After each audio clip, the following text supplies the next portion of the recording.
the transformation the profession needs, I don't think it's going to come from design anymore. It's going to come from business. How can we capture, create, and deliver new forms of value? We are leaving a lot of value on the table for other people to come in and take over. Hello, Architect Nation, and welcome back. This is the right place for you if you run an architectural practice. On today's episode, you will discover what most architects never hear about how developers really see them, the silent power shift happening in the AEC world and how you can use it, and a simple mindset pivot that unlocks new revenue streams you didn't know you could own. You're about to meet Daplaah-Teng Aryene, a designer who left traditional architecture, broke into UX, and now sees the world through a developer's lens. If you've ever felt undervalued, boxed in, or unsure how to compete in today's changing economy, this one's for you. Today's episode is sponsored by Gelt. Is your architecture firm just filing taxes or actually using them to grow the business? Gelt is your partner in optimizing your taxes so you can focus on scale. They work with you year-round, not just at tax time, taking a proactive approach that combines expert CPAs and powerful technology, from smart entity structures to overlooked deductions and smarter compensation planning. Gelt helps architecture firms unlock strategies most accountants miss. And exclusively for Business of Architecture listeners, Gelt is offering 10% off your first year. Don't wait for next tax season. Schedule your complimentary consultation at joingelt.com. That's JOINGELT.com to learn more and mention BOA when you sign up. All right, let's dive in. Daplaah, welcome to the Business of Architecture. How are you? I'm doing great. Excellent. How are you doing? I'm very well, thank you. Very good Awesome. to see you and to be speaking with you again. So I'm Me very too. excited to have you on the show today. You are a unique guest who bridges the world of the physical and digital design. You began your career as an architect, working both on design side and client sides of projects. Before now, you've charted a new course in your career, starting off in the pandemic, drawing on your architectural mindset, and you've transitioned into UX design and co-founded an early stage startup in the AEC space. And you're now working at the intersection of user experience, entrepreneurship, and the built environment. So, very exciting career. And I like it when we talk to architects who, move into a different sector, maintaining the kind of architectural skill sets that you've developed and start applying it into a new world. And it can often be, very rewarding on a number of levels. But I suppose the first question is, could you tell us about your early career in architecture? What drew you to it? What you loved most about the work? And then when and how did this crossover shift start to happen? Yeah, sure. So, ever since I was young, I always wanted to be an architect. I do remember clearly once when I was in primary school, I was sitting next to a very good friend of mine. And actually, I always wanted to be a footballer. It was between being a footballer and a pilot. Mm-hmm. And this Classics. friend, yeah, classic, exactly. And this friend of mine just said, you know what, I want to be an architect. And I was just like, actually, that's a good idea. So since then, I made the decision that I wanted to become an architect. So from primary school all the way through to university, that was the goal. So I'm originally from Ghana. I was born in the UK, grew up in Ghana. So after I finished high school, I moved to Australia to study architecture in Brisbane. So this was around the global financial crisis. I graduated right after the global financial crisis. Took a while to find work. I think it took me about 2 years. It was a really tough time. So after those 2 years, an opportunity came to move to Germany, Berlin, to work, which I did. So I worked for a small architecture firm doing high quality work, design. The founder used to work with Norman Foster. He also worked with Jean Nouvel. So he had won this massive project in Berlin. So we were working on that project.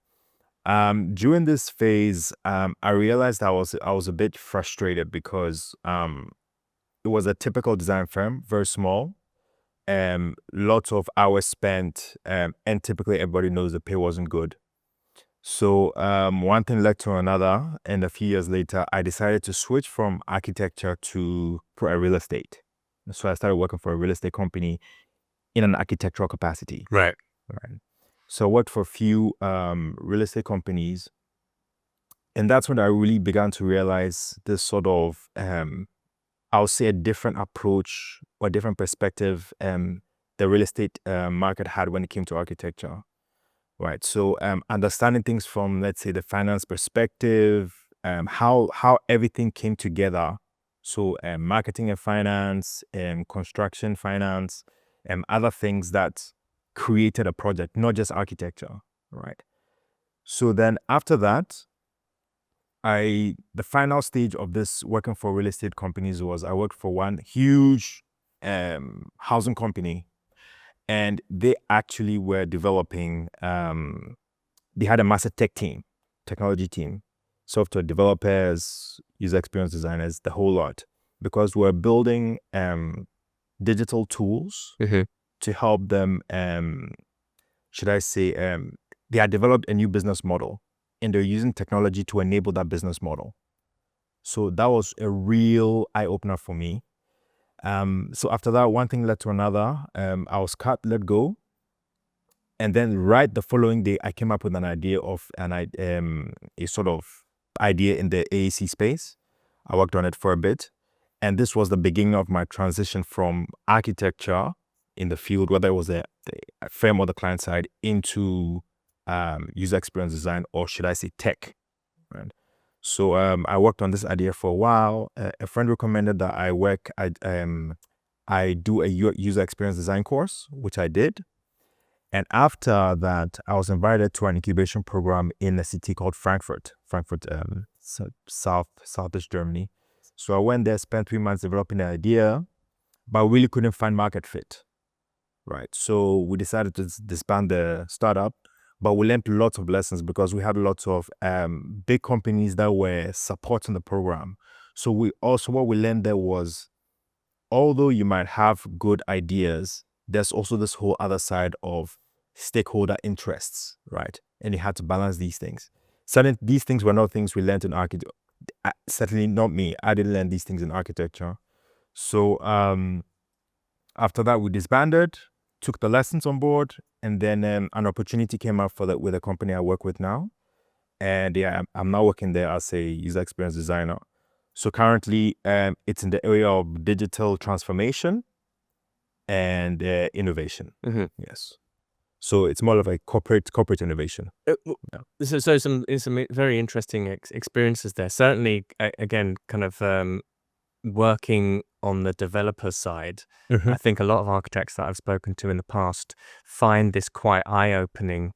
Yeah. And it's a bit of a mindset shift because you're really now starting to get a hands-on. You're right at the face of like where the business side and architecture actually kind of meet, and so much of the decisions that end up being finalized in a building are really driven by finance and the economics of the situation. As much as architects, would love that not to be the case, it really is. And often I've made this criticism before. Architecture as an industry as a whole, we're not that financially literate. We're often, at worst, we're not even interested in it and don't really care for it.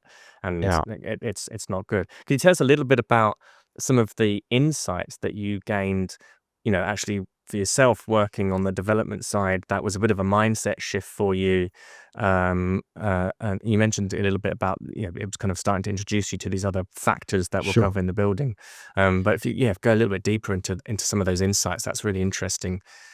Yeah, one was, I'll just give one example. There was one time where when I was working for one developer, we were invited into a closed competition. Right. So I was fortunate enough. My boss was quite a big shot in the real estate industry in Berlin. So we were invited to this closed meeting, right? And as somebody who studied architecture, knew all the big architects, this meeting had to do with selecting the architects, right? And one thing that really surprised me was they were naming big architects. And then some of the members saying, nope, these people have problems with the city council. They're not going to work. These people have problems with this. and we're not able to sell their buildings. So essentially, what I was learning on the spot was the fact that although I came from a background where I would say architecture is glorified, it's not. But these big shots, like the ones who are really doing good work, right? In the development field, there were all these other factors that came into making a decision as to whether to even select an architect. That was one lesson. That was a very powerful lesson I learned. Another lesson I learned was when I was working for this big real estate company, tech, that was using tech to enable its business model. One thing I saw was that the value chain, right? It starts from site acquisition all the way to facility management or occupancy, post-occupancy issues, right? And architecture only is from the developer's perspective, not the architect's perspective, from the developer's perspective, right? It only constitutes a little part of the bigger process, right? So now when you're making decisions when it comes to architecture, you have to think across those, the entire value chain. And it was more like I won't say a baptism of fire, but it was a real eye-opener, right? Because you come into this field with your architecture, a training, your lens, but you get to realize that, hey, there are several players there are several forces that are shaping the production of architecture. That's what I call it now, right? The production of architecture. And you can't just simply have that focus. You need to have the focus, right? But you need to take into consideration that there's an entire value chain that's happening, and you need to be on board with that. Yeah, I mean, I can give several, especially when I was in the this large real estate company, just seeing how they were using technology. I think at the time, I assumed that they were one of the few companies that actually had the guts to take that on board, because it had, like, I think about 100 deep tech team. Right. Software developers are super expensive. Wow. Right? And this company actually took it on board that, we're actually going to develop our tech tools in-house to actually build a new business model that they were doing to renovate apartments and then in the near future sell. So they had actually vertically integrated, right? So these were just some of the insights that I had. Really, really fascinating. How was the architect viewed? Obviously, you're working as an architect inside of this company. So obviously, but the development company was still hiring like large architecture firms to be collaborating with, and so your role would have had more of an upfront role, or helping them do their viability or feasibility types of studies when they were looking at land acquisition. So it depended. So if there were marquee projects, so it depended on what kind of developer it was. There was the housing companies. I guess in Germany it's a bit different. So in mainland Europe, if you will, there are lots of housing companies, right? So they already own existing buildings, right? So for some of them, so the one I was working with, they had in-house architects, right? So the architects were the ones who were doing the planning for their also redevelopments. But if, let's say, they wanted to do renovation, extended renovations, they got their in-house architects to do it. But if it was like a massive new project, a marquee project, then they might hire an external architect. Right. Okay. For the signature designs, right? Personally, I think through my experience, I thought developers saw architects as look at it from their perspective. Most of the time, it was just a cost. I was hoping you weren't going to say that, Daplaah. Yeah, it was. Unfortunately, that's how most of them saw it, because the developer is looking at the end result, right? At the end of the day, he or she wants to hire, rent out or sell properties, right? So there are all these things that happen leading up to that. So everything that's happening within the area is more or less a cost. That's how it is, right? So it's all about how you position yourself in terms of value? Are you seen as a collaborator who is helping the developer generate value, create value for their property, or you are a necessary cost? Are you a cost center? That's what I remember. I used to look at these spreadsheets. I used to sit next to like an asset manager, and it's called a cost center. So you have every line, there's an associated cost, right? And you can see design fees associated there, So of course on this Excel spreadsheet, that's what it was. But I think that that was what it was. The architect was always a cost center. And it's something that I believe developers, it's a cost that they say, okay, no, this is something I have to do because it's required by the city council. This is what I have to do. Tick the box, right? But I don't think they saw architects as real collaborators, right? Because, you can't really blame them because a lot of them came from finance backgrounds. Yeah. Right. So their goal was to make profits. So Right. this is kind of sets up an interesting, perception, right? Of like, what's missing here then, do you think, from the architects? And then also you were an architect inside of this, inside of the developer firm.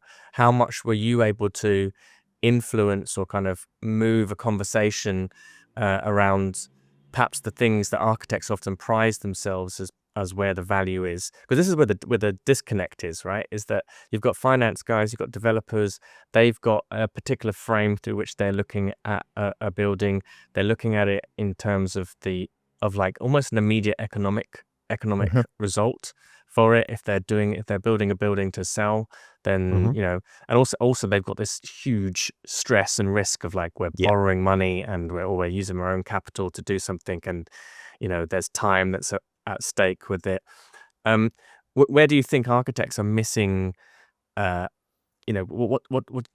is missing, if anything, about how architects are communicating the longer term, value of good design? And it was interesting you mentioned as well that sometimes the developers were keen to work with signature architects because they know, I'm assuming that you've got a Don Foster designed apartment, you get a few more quid on the on the sale price, right? Of course, yeah. I honestly believe that when I came out of this experience, maybe what I should say first is that I'm not a registered architect. So I'll say in official capacities, and I'm an architectural designer, right? I never went forward to register as an architect. But since working with developers, I think that I'll give you one story. I have many. We're working on this project once, right? Right next to the river.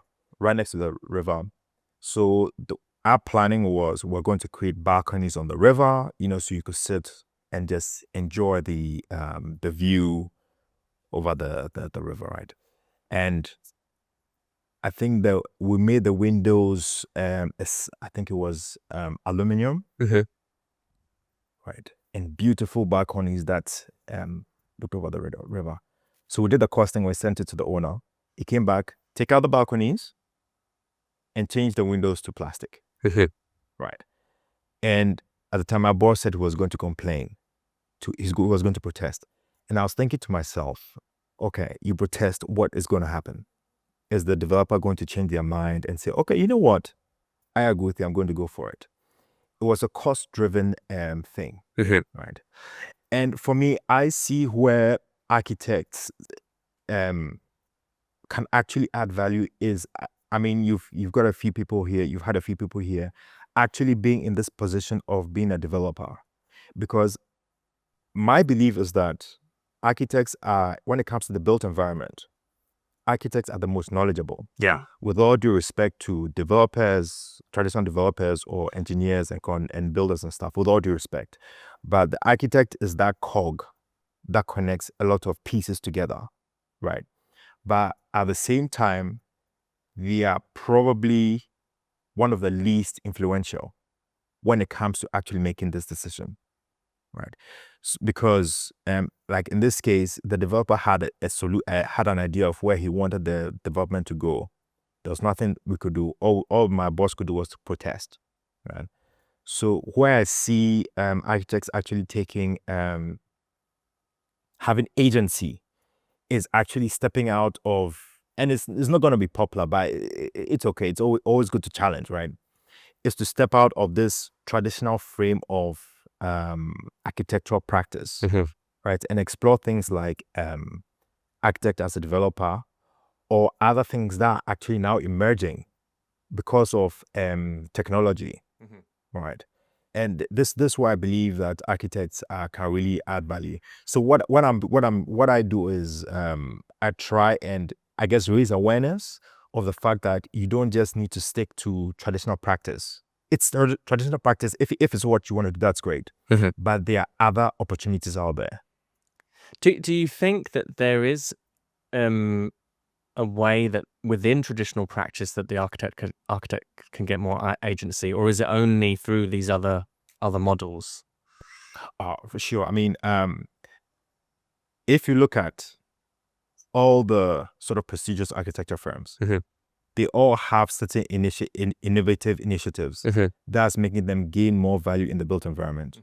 So I think First Associates have is it a specialist modeling group? OMA has AMO. I think Gensler has one. The name has slipped my mind. Bjarke Ingels has Leap and different projects going on. You know, what they've done is they've actually innovated their business model. So it's like on the ground, on the basis, they're actually delivering traditional architecture services, but they've added valuable services on top. So they are no longer just focused on that's what, from the developer's perspective, if we're going to be more specific, they're not just focused on actually delivering traditional architecture services. They are now going beyond that. UN Studio has UN Sense, you know, it's a consultancy for sustainability and other things, you know. So it's interesting when you think about a firm that appears to be very traditional. They've actually got it's quite multifaceted in terms of the services that they're engaging in. Yeah, and you know what's interesting is I did my own personal analysis, and I realized that for a firm like Foster & Partners, they are no longer an architecture firm. That's just one service they offer. They are an integrated design firm. They offer engineering, product design, and of course the traditional architecture services. But then they've gone beyond the traditional service, right? So they market themselves as architects, but they're really not. They're bigger than that, you know. So I think that there's so much opportunity out there for architects to actually take agency. And one thing I always say is that it's not gonna be popular, but hey, I'm gonna say it anyway. The transformation the profession needs is not. I don't think it's gonna come from design anymore. It's gonna come from business, having innovative business models. That's where it's gonna come from.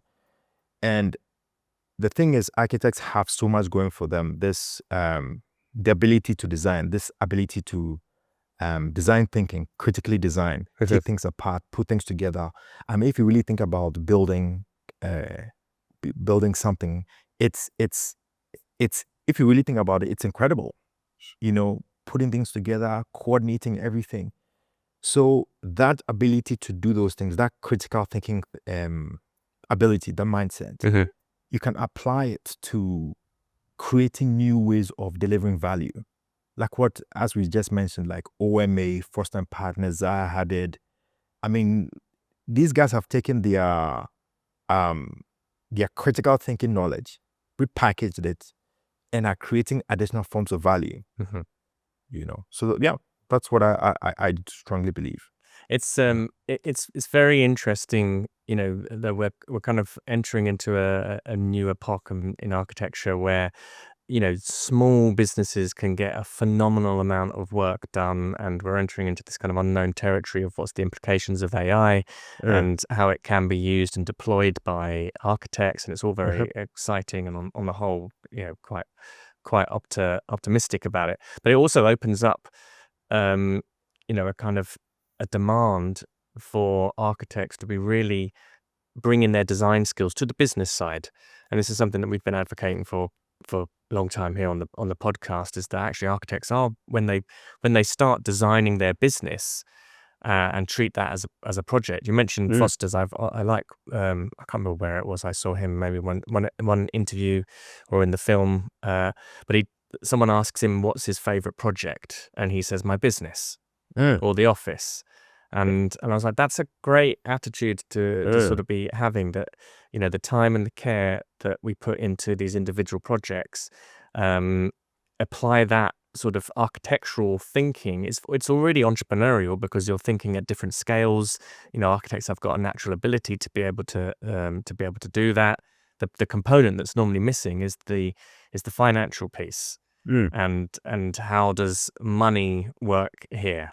And I think, when architects become developers, they get slapped in the face, and it can be quite a very welcomed awakening of, here's what the developer clients are going through, but they're also missing something here. Because I could take my project, we can understand the mechanics of the finances, and we can take some architectural risks with it, and put our money where our mouth is about how we believe the impact of design can be long term.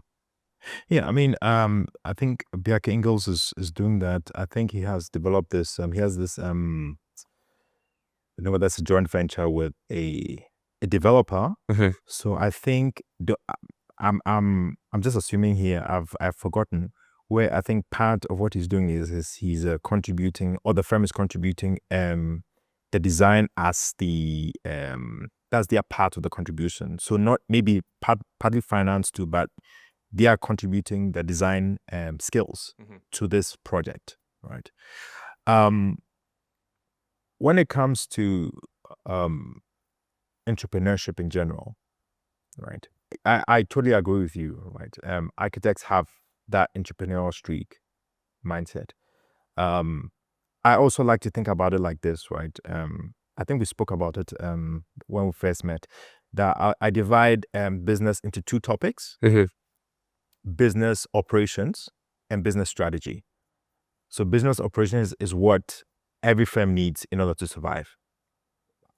As you said, finances, accounting, marketing, these are the things that are going to make you operate as a business. Because if you are in the business of delivering a service for a fee, that is a business. Yeah. That's what architects do, right? So there's that aspect. But then there's also the other aspect of business strategy. Like, how can we capture, create, and deliver new forms of value? Because at the end of the day, the client's expectations are changing, right? What they wanted 10, 15 years ago, even a year ago, is different from today. So how are you as an architect ensuring that you are meeting those needs? And the thing is, with a lot of clients, they will not necessarily and explicitly come and tell you, oh, this is what I want. Right? It's like the what Henry Ford asked, the saying that if he had asked customers what they wanted, they would have said a faster horse, right? But then it was through, I guess, observation and speaking with them, and of course using the technology of the time to actually bring something together in order to create an innovation, right? So coming back to what I was saying, business strategy is also about it is about capturing, creating, and delivering new forms of value for the client. I think as well, using the example there of Henry Ford, this idea that of having a vision and just the sort of I don't know if ruthlessness is the right word, but certainly the tenacity that's needed to execute on that kind of idea. Because on paper, it's almost a bit ridiculous. Yeah. This sort of, four-wheeled automated carriage. And like any innovation or technology, people would have put their nose at it and said, there's no way that that's going to do anything. In the same way that people are, even now, still kind of very suspicious of AI, and it's not going to take on, and they were of the internet, etc. You're like, well, we'll see. But there's an element of like vision and courage as well that I think that's the entrepreneurial spirit. What I really find fascinating is that, again, if you really think about it, right, to take on a project, right? Mhm. Let's say fresh project, new build, right from scratch, right? Putting everything together, coordinating, sourcing materials, the design, coordinating with everybody. That is a task. That is quite challenging, you Mhm. know. And it's something architects do all the time. Yeah. So for me, I guess the challenge is the mindset, like expanding the mindset to see that, hey, look, we have these skills. We can expand these skills to actually look into the built environment and see where we can actually contribute more value. Mhm. And as I say, I start on this 2 feet in. The most knowledgeable people in the industry in the built environment are architects. And it is only right that architects actually see what they can do and actually take ownership, agency, and explore other things. So, for example, entrepreneurship, as I was saying, this ability to go is essentially going to the unknown, right? Because, okay, as an architect, you're not actually in taking on the risk as the developer, but putting everything together, coordinating, ensuring that everything comes together, that sort of systems thinking, Mhm. right? That's a very, very powerful thing. There are not a lot of professions that can do that, you know? And so for me, that is one thing I learned coming out of the profession, that you have this amazing skill set. It's Right. the connect. Someone said to me the other day, it's the connector of dots. Yeah. That's really what architects do. They're the connector of dots, and they're able to have Exactly. this sort of, this large scale image of stuff, and they can, very nicely connect seemingly very different ideas, and turn it into something which is greater than the sum of the parts. Exactly. And for me, another perspective I have is that I have my own views. Maybe we can talk about it a bit later on technology and AI. But I honestly believe that the built environment is not waiting for architects to, I guess, step the game up in terms of value creation, right? There are already people filling the void, right? Because there's a lot of value. I think construction, or should I say the built environment, is one of the few industries that is the last to be disrupted. Manufacturing is way ahead, although all the other industries are relatively ahead. So there are all these people pouring into the built environment, right? But the thing is, they don't have, maybe they have good intentions. Everybody wants to create, I guess people want to create a better environment, a better world. But nobody has that skill set the architect has in the built environment. So I think it's also about helping architects get to that level, right? So first, and that's why I love your podcast, first of all, it's about getting the basics right. Business, you're in a business, right? You have to design your way into a profitable business, right? You have to do it in order to stand a chance of, competing or creating value. Yeah, absolutely. Let's talk a little bit about your own personal career, and then we can kind of use that as a diving board into the world of AI and tech within construction, because it's pretty fascinating, and you've got a unique kind of perspective on this. Talking about business, you set up your own startup company. What were some of the main business lessons that you learned from that venture? Oh, And particularly doing it in the tech world. So I guess one thing I learned was in construction, right? They are the big players, the GC, the general contractors, right? They are essentially the ones who are moving, who have the big projects, right? So if you're creating a solution, a digital solution in this space, you have to figure out their needs too. So it's also about stakeholder management, right? So they may not necessarily be the ones who are using the tool. They may be, but you have to actually know how to manage the stakeholders, right? Because that's a huge thing. One lesson I'd also learned was that in terms of a business, these sorts of in this space, everybody has a sort of target when it comes to sustainability, right? And everybody's trying to meet those targets. But everybody has a price they're willing to pay for sustainability. That's one huge lesson I learned, right? Because at the end of the day, if we have a sustainable product or a sustainable project, if you will, and it's too expensive, customers are not willing to pay for it, right? So, and that was what really grounded me in the reality. It's not, I won't say it's right, but that was the reality, right? If the customer is, if the price is too high, they're not willing to pay for it. So tell us a little bit about how what you're seeing in terms of AI and technology. From my perspective, we've had a number of people in the AI world who have been developing really interesting bits of software for architects. If you go to any AIA conference or RABA conference, there's going to be 101 different people all talking about AI. But it is an enormous sort of disruptive force, and it is also an amazing enabler. I think just in terms of business resource and education, architects have got no excuse right now. Like it is right there. I mean, we even have our clients here.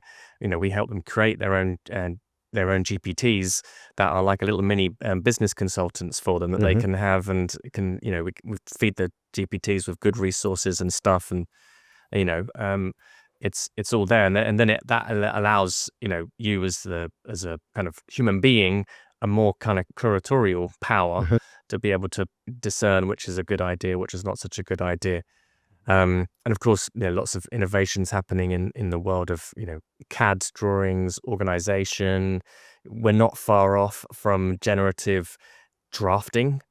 I find that amazing that we're going to be able to, in the not too distant future, you'll be able to have a conversation with your AI software and say, hey, look, have a look at these plans that we've got for a project, or here's where we are with this project. Can you generate some details for me?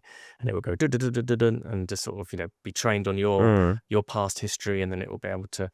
So what are your speculations here and thoughts, and how would you anchor it as well, like with the kind of dictum of the real innovation comes from the business. So AI is just our tool. Yes. We're not going to be servants to AI. AI is our bitch, if you like. No, Ryan, you said it well, said it best. I believe that, again, for me, as I said, when it comes to the profession, the transformation the professional needs to see is going to come from business. Right? AI, as in any technology, is an enabler. Right? It enables you to do certain things, right? So yes, it can enable you to do all these things like organize documents, a knowledge hub, make your work more productive, right? But I guess I'm looking at it from a different perspective, and that's not to say these things are not critical. They are critical, right? But from my perspective, there's also this other side that also will be good to get like some perspective, and that is that AI has the ability to actually transform the business of any company, of any firm, right? So there was a keynote speaker. She's quite big on LinkedIn, Ali K. Miller. She spoke at the AIA conference a few weeks ago. And I saw a post of hers a few days ago, and she said that if you're just focused on productivity, you are missing the real potential of AI, which is the ability to transform and create new business models. Yes. So today we are just scratching the surface of AI, just the surface, right? So right now, if architects are focused on just productivity, again, crucial and critical for firms, and that's fine. But there also needs to be that aspect of looking and seeing how can technology strategically enable our business to create new forms of value, right? Because I'll give an example. If you're just focused on productivity, right, you're looking at how to improve a process, and that's internal, right? So cutting down time in terms of drawings and all these things, that's fine. But then you also have to think about the changing needs of the customer, right? How things are evolving outside. Because right now, I do know of tools which are actually quite disrupting certain traditional processes in architecture. Everybody knows a few tools like these AI tools, right? Now, as to whether they are architects can say, and I've heard a few of them say they can't do what we do. Nobody's saying they can do what you do, but again, we are just at the beginning. Yeah, wait, yeah. Yeah, because if you're to tell me last year that ChatGPT can do the things it can do now, I'll say you're crazy. You know, so the technology is only an enabler. It has to be enabling something. Is it enabling productivity? Good. But also use it in addition to being productive to actually explore new ways of generating value for your firms. Right. Yeah. Yeah. No, absolutely. I think that is, for everybody listening, one of the first things you can start doing with ChatGPT is, just as a very simple thing, get on it and start treat it like a partner in your business. Treat it like one on your board of directors and somebody for you to test business ideas out and start, and again, you can direct it and give it different influences to draw from and give it some direction. Listen to the BOA podcast, tell it to reference things that we're talking about. But yeah, you start talking to it like it's an intelligence collaborator. Yeah. And Ryan, I was thinking about this a while ago, right? Now I'm in user experience design, UX design. Yeah. And part of what you do in the sort of developing products is there's something called customer discovery. So customer discovery is the ground zero of any innovation, right? Because if it's just innovation, developing a technology, there are research and development departments around the world full of things that advanced 20 years ahead of time, but then they were not desirable by the public. They were probably feasible technologically, but they were not viable business-wise. So innovation looks at three things: feasibility, desirability, and viability, right? But the ground zero is customer discovery, understanding the customer. The one thing architects have going for them is that they are able to speak to the client. The client, you call them or whatever. That can actually be the resource. That's essentially the main resource you need in order to figure out anything. So as I said, if you use ChatGPT, you speak to your clients, come up with ideas. Like as you said, it's like your partner, right? You discuss with it, or what cool ideas can I come up with, right? What assets do I have? And then ChatGPT can give you certain ideas. You can run them by your customer. You can develop certain basic ideas that you can develop with your client. What do you think about this? What do you think about that? I'm not saying you will get it right, but you're on the path to actually creating new value. Because most clients will not come and ask you, hey, can you do this for me? Can you do that for me? They understand what the architect does. Yeah. It's up to the architect to say, look, it's not just designing that we can do. We can actually help you in your sort of the value chain, right? What do you mean by that? The value chain? You were bringing that up earlier about about in the development world. You were kind of getting a wider perspective on this idea of the value chain. Okay, so the value chain is actually for example, it's land acquisition, financing, development, marketing, facility management, post-occupancy issues. So when I mean the value chain, I'm talking about everything that the developer considers in order to create a development. Yeah. Right. So I'll give you an example. If I was a commercial real estate developer, right, my main goal is to rent out my properties, right, for rent. So there's an issue of tenant attraction. So that will have to do the architect, because you design a nice property for me, building for me, build it, project done, okay, cool. So then that may attract tenants, but there's another issue of tenant retention. So tenant retention is also about, especially today, it's about what you're doing to make the tenant feel comfortable, but also confident in the space they are working in. So it's also about, it's not just about the design of the physical space, but it's also about maybe data analytics, actually understanding how do people use the space, and that can inform the client, the commercial real estate developer, for him to actually make decisions to actually improve the experience of the tenant, right? So the thing is, if you are just an architect who's focused on just the design, you are not also in that area. You are leaving a lot of value on the table because you understand the project, you've liaised with a lot of people. So a simple thing like workplace consultancy, where you are leaving a lot of value on the table for other people to come in and take over. And for me, it's quite. You're singing from the hymn sheet, man. I love this because this is definitely something I've been talking about for a long time in architecture. Is that there is architects know the power of design and they know how far-reaching it is, but we're very myopic when it comes to like our role in the built environment and what we actually do. And we allow ourselves to be put through kind of, the very kind of contracted procurement processes where the client has been doing an enormous amount of thinking before they ever come to an architect. And then the architect has already developed the client has already developed a little hole from my brief. And here's architect, you've got to go fit into that hole, and we're only going to pay you this amount much and just get the drawings done, basically. And it happens across all scales of architectural work, and it's very frustrating. But architects don't step outside of that traditional service, like you say. I'm in the process here with my wife, and we're looking at doing a development project in Nairobi. She's from Nairobi, and we're looking at land, and I've been talking to a few architects just about land acquisition, and I'm like, it would be awesome to have somebody like on the ground or who was able to give some to assist in that part of the process. And it's a very architectural thing as well, to be able to identify sites or to be it doesn't even need to be the architect doing that, but the architect having the relationship, say, with a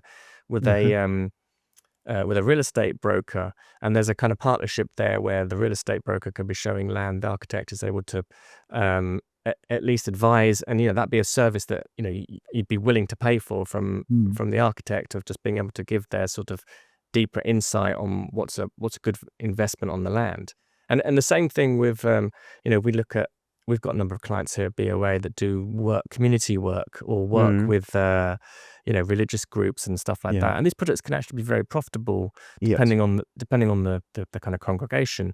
But they have to go through a process of raising funds, and it's often multi-headed congregations and decision-making processes, and they're not quite sure how to raise the funds. And actually, the architect can play a very pivotal role in helping, putting together the imagery, of course, and that sort of, the assets there, the marketing assets, but also with a bit of thought, and particularly architects who've got experience in it. That's another kind of consultancy or a service there, is to help develop a plan for an organization, how they're going to be making money, and they can start structuring their fees along that, like what you just mentioned in terms of workplace consultancy or any kind of diagnostic into your existing built environment, and coming at it from a business consultant perspective, and start talking to a corporation or an organization about what some of their pain points are, or not even doing that. Actually, you do some research onto the industries that you're engaging with, and understand what their current trades are facing, or the problems they are, and start thinking about how some of those issues might be related to the operational efficiencies that are emerging in their physical space. But don't lead with the physical space. Start talking about the business first. Yes. And it opens up different conversations that starts to position an architect as a strategist, not as a deliverer of drawings, basically. Exactly, Ryan. Exactly that. Because that is how at least a lot of clients perceive architects to be. You're here, okay, you deliver this service for me, right? But even as you said, the ability to even conduct workshops for maybe some developers in terms of workplace consultancy, helping them rethink into the future, because things are so dynamic today that in 2, 3, 4, 5 years time, things need to be rethought when it comes to a space, Even organizing workshops to see how they can actually approach that from a different perspective, And that actually lays the groundwork as a strategist. Yes. Right. Yes. Because I'll give examples. OMA, they're strategists. All the firms that I spoke about, first-time partners, they're strategists, right? For them, their clients see them as collaborators. These firms are here to help me develop something, right? So a good example, I'll say Foster again. He's more or less the leading architect of our time, so I'll use him as a good standard bearer. We like him. Yeah. And one of the best dressed architects, I think. Oh yeah, that's for sure. Yeah, that's for sure. So I was thinking about this, right? Apple, they've actually created a new revenue stream, because with every Apple store, Foster, I think, is involved in every single Apple store development. Right? Yeah. If you look at other Apple stores, at least a vast majority of them, whoever they are in the world, they're involved in it. Right? And that came out of course, the project in Cupertino, California, the Apple headquarters. But they were able to position themselves in a way whereby Apple relies on them. I won't say rely, but they are the collaborators in terms of delivering a key experience. Because if you know Apple, a key part of the Apple experience is the stores. You actually go into the stores to experience it. So Foster has positioned themselves in a way whereby they are collaborating with one of the most valuable companies in the world to deliver an experience for the Apple customer. That is, you can't get any more strategic than that. Yep.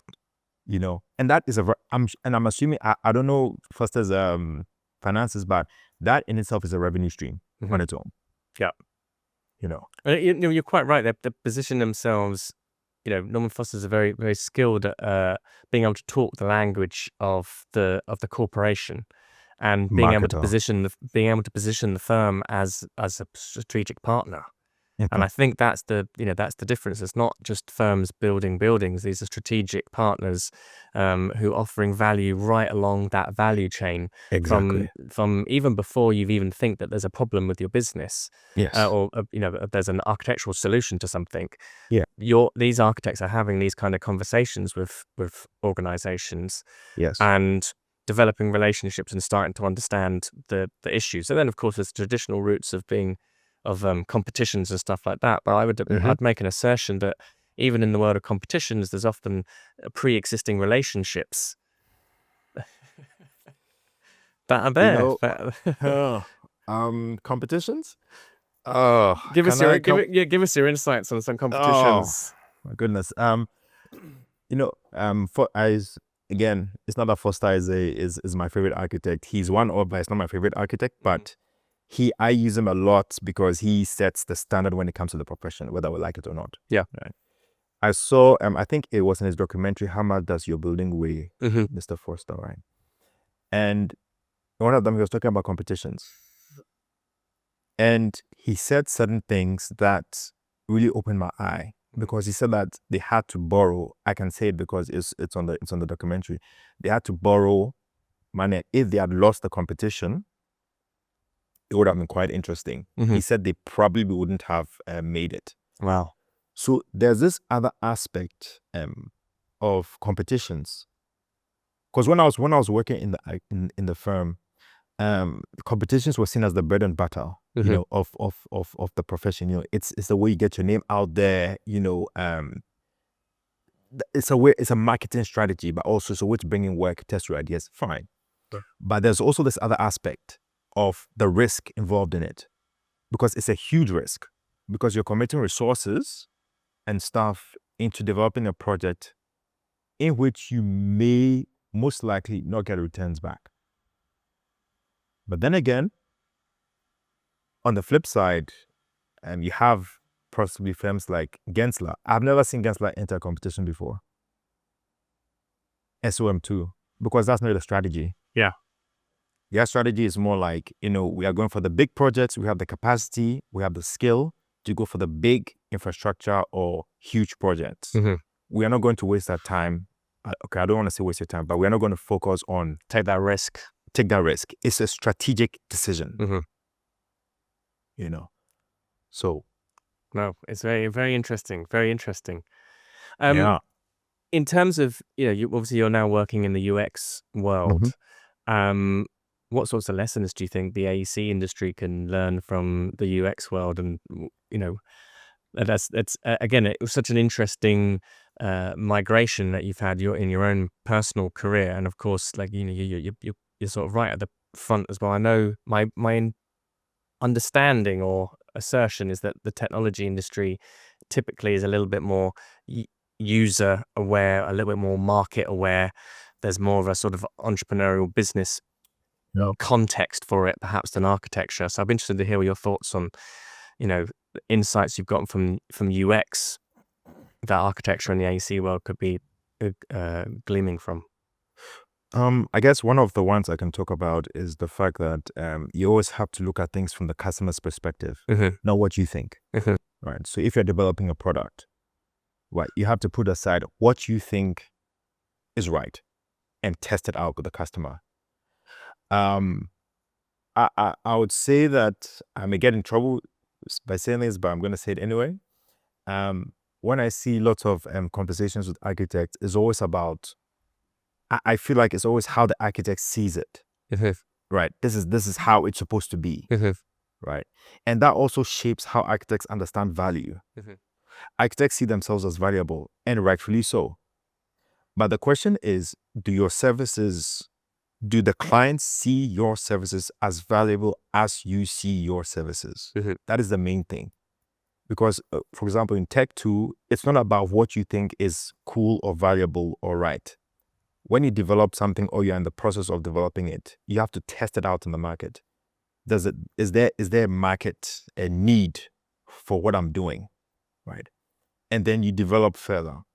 So I would say that is one thing that I've seen, which is quite prevalent or evident in the profession, where there's a lot of talk and frustration on the architect side that clients undervalue us, and I understand that sentiment, right? But I also comment sometimes on LinkedIn and I say, hey, look, it's not about that. You have to as an architect, because this is your skill, right? This is your key skill. You're able to design spaces with your client in mind. But then when it comes to the business side, because the business is where the value actually gets, I guess, manifested, if you will, because in terms of pay and all these things, right? You have to understand things from the client side.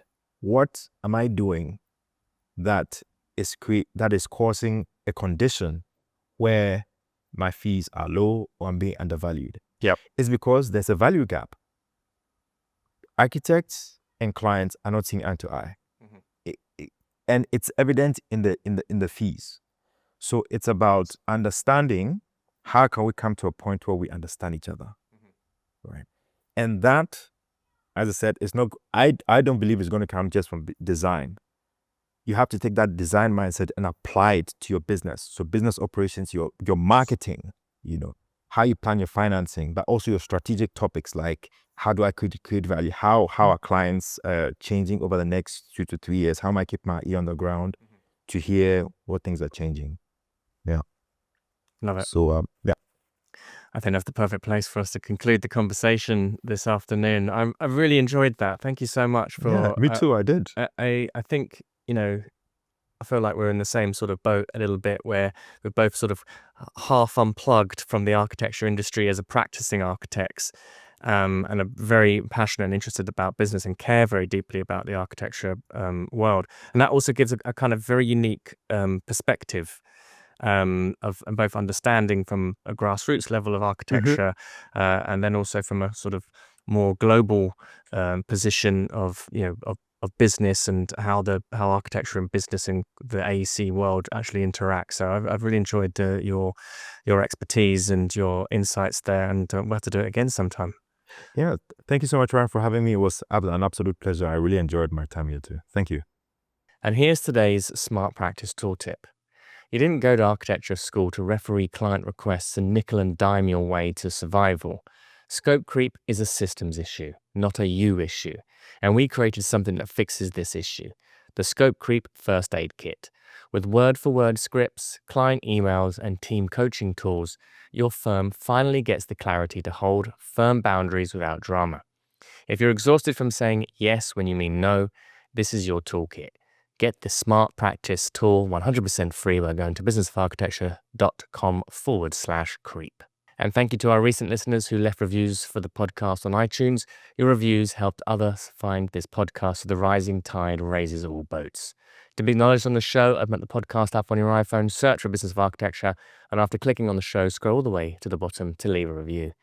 Today's episode is sponsored by Gelt. Is your architecture firm just filing taxes or actually using them to grow the business? Gelt is your partner in optimizing your taxes so you can focus on scale. They work with you year-round, not just at tax time, taking a proactive approach that combines expert CPAs and powerful technology, from smart entity structures to overlooked deductions and smarter compensation planning. Gelt helps architecture firms unlock strategies most accountants miss. And exclusively for Business of Architecture listeners, Gelt is offering 10% off your first year. Don't wait for next tax season. Schedule your complimentary consultation at joingelt.com. That's JOINGELT.com to learn more and mention BOA when you sign up.